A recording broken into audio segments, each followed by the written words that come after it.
US ദേശീയ intelligence director Tulsi ഗബാർഡറുമായി കൂടിക്കാഴ്ച നടത്തിയിരിക്കുകയാണ് പ്രധാനമന്ത്രി നരേന്ദ്രമോദി. പ്രതിരോധ മന്ത്രി രാജ്നാഥ് സിംഗുമായി കൂടിക്കാഴ്ച നടത്തിയതിന് തൊട്ടു പിന്നാലെയാണ് ഈ കൂടിക്കാഴ്ച. തുൾസിയെ ഗംഗാജലം നൽകിയാണ് പ്രധാനമന്ത്രി സ്വീകരിച്ചത്.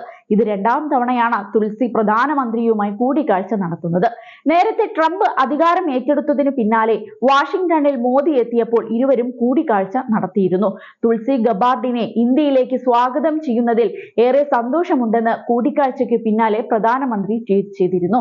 ഇന്ത്യ യുഎസ് പങ്കാളിത്തം കൂടുതൽ ഫലപ്രദമായി മുന്നോട്ട് കൊണ്ടുപോകുന്നതിനുള്ള കാഴ്ചപ്പാടുകൾ കൈമാറി.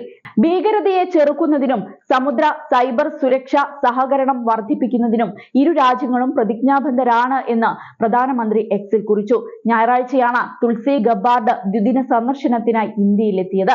ട്രംപ് ഭരണകൂടം അധികാരമേറ്റതിനു ശേഷം ഇന്ത്യയിലെത്തുന്ന ആദ്യ ഉന്നത ഉദ്യോഗസ്ഥ കൂടിയാണ് തുൾസി. ഡൽഹിയിലെത്തിയ അവർ തിങ്കളാഴ്ച ഉച്ചയോടെ പ്രതിരോധ മന്ത്രി രാജ്നാഥ് സിംഗുമായി കൂടിക്കാഴ്ച നടത്തിയിരുന്നു.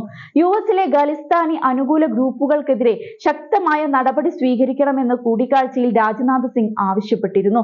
ഗുർപത്വന്ത് സിംഗ് പന്നുവിന്റെ നേതൃത്വത്തിലുള്ള സിഖ് ഫോർ ജസ്റ്റിസ് സംഘങ്ങളുടെ പ്രവർത്തനങ്ങളിൽ ഇന്ത്യ കടുത്ത ആശങ്കയാണ് അറിയിച്ചത്. സംഘടനയെ ഭീകരവാദ സംഘടനയായി പ്രഖ്യാപിക്കണമെന്നും അദ്ദേഹം ആവശ്യപ്പെട്ടിരുന്നു. പാകിസ്ഥാൻ ചാര സംഘടനയായ ഇന്റർ സർവീസസ് ഇന്റലിജൻസുമായുള്ള SFJയുടെ ബന്ധത്തെക്കുറിച്ചും ബബ്ബർ ഖൽസ തീവ്രവാദി ഗ്രൂപ്പുമായുള്ള അവരുടെ സഹകരണത്തെക്കുറിച്ചും പ്രതിരോധ മന്ത്രി സംസാരിച്ചിരുന്നു. യുഎസിലെ വിവിധ ഹിന്ദു മത സ്ഥാപനങ്ങളെ ലക്ഷ്യമിട്ട് SFJ നടത്തുന്ന ആക്രമണങ്ങൾ തടയണമെന്നും അവർക്കെതിരെ ശക്തമായ നടപടി വേണമെന്നും രാജ്നാഥ് സിംഗ് ആവശ്യപ്പെടുകയുണ്ടായി. ഇന്ത്യയിൽ SJF ഗ്രൂപ്പ് നിരോധിത സംഘടനയാണ്.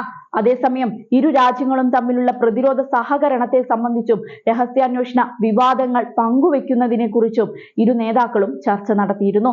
കഴിഞ്ഞ ദിവസം ദേശീയ സുരക്ഷാ സെക്രട്ടറി അജിത് ഡോവലും ഗബർഡുമായി കൂടിക്കാഴ്ച നടത്തുകയുണ്ടായി.